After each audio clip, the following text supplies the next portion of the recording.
book of Tintypes was owned by Elizabeth Hickling Bradford. It was something that she collected as a young woman. Tintypes were a relatively inexpensive way to produce photographs at the time, and so they could be traded back and forth between friends and family. And these types of books were created specifically to collect tintypes. Most of them are labeled or are identifiable, and we know that they're close friends and family. And if you look in the upper left-hand corner, it's actually an image of an African-American man, and the fact that he is in an album of friends and family leads us to question who he might be, indicative of the type of companions that this family was keeping and the types of sort of intellectual pursuit, the fact that they were relatively open-minded and passionate about abolition. The inclusion of modern art or contemporary art in our display is a rather unique element.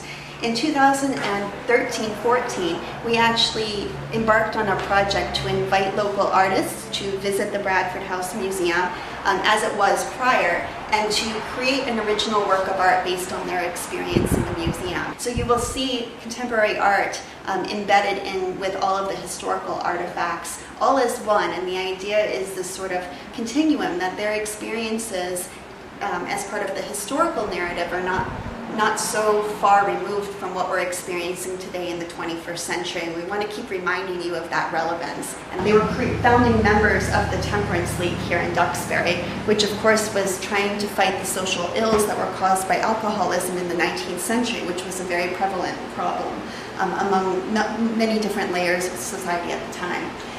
We also talk about their movement into abolition and the types of people that they knew and they were involved with. We have quite a lot of information on their companions and the people on both the temperance circuit as well as the anti-slavery circuit. The speakers would actually stop here in this house and spend the night. This was known as a bastion of anti-slavery sentiment. That's actually a quote from the Liberator in the 1860s. So to consider yourself an anti-slavery advocate, to be an abolitionist, was about 1% of the northern population.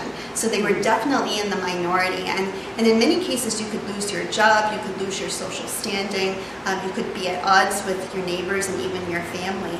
But within this family, the sentiment was strong enough that the Bradfords really stuck by their morals and not only believed in it, but were actively involved in the cause. So the white ribbon in this case, which is emblazoned with Coldwater Army, is one of our newest acquisitions here in Duxbury. In 1842, the Coldwater Army, as an organization, actually recruited children towards the temperance cause. And children would, they're documented as, going to picnics and going out to other types of gatherings and fields and enjoying themselves, all while they were proudly wearing their Coldwater white silk ribbons on their sleeves. During the 19th century, children were actually consumers of alcohol. Water was somewhat considered unhealthy, so children would drink beer, for instance.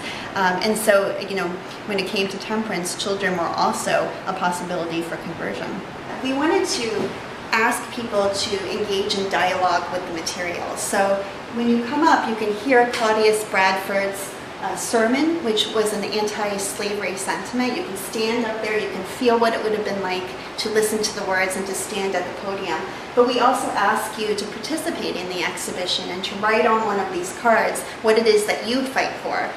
American history is peppered with moments in which individuals stood up to speak about or to protest or to fight for things that they believed in. And it seems to me like that question is ever more present in today's world than it ever has been. In the middle, the 1851 pamphlet is a copy of Claudius Bradford's sermon, the one that you can hear on audio over at the pulpit.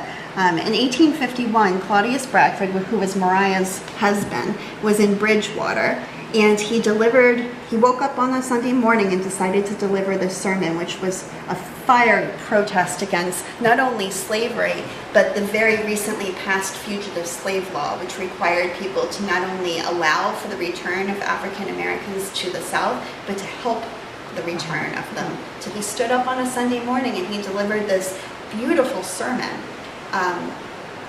knowing that the audience that he was delivering it to was probably not going to be very receptive about it.